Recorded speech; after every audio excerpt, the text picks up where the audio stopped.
Uluslararası Yardım Kuruluşu Avrupa Yetimeli olarak kurban çalışmaları kapsamında Etiyopya'da bulunuyoruz.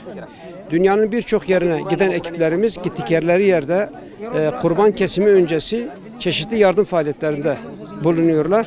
Biz de Etiyopya'nın Urumiye bölgesinde yüzlerce ailemize gıda dağıtımında bulunduk. Şu anda gelmiş bu bölgeyi görmüş bulunuyoruz. İlk sefer geldiğimiz bir bölge.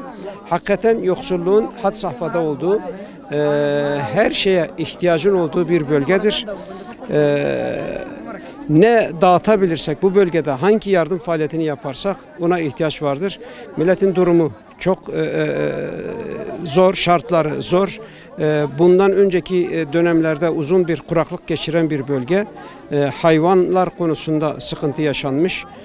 Gıda konusunda sıkıntı yaşanmış. Çeşitli konularda ihtiyaçlar olmuş, sıkıntılar yaşanmış.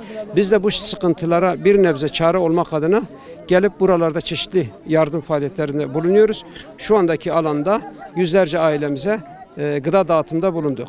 Bu minvalde hayırseverlerimizden Allah razı olsun. Rabbim verdikleri infakları en güzel şekilde kabul etsin ve biz hayırseverlerimizin yardımlarını bekliyoruz ve devamını da diliyoruz inşallah.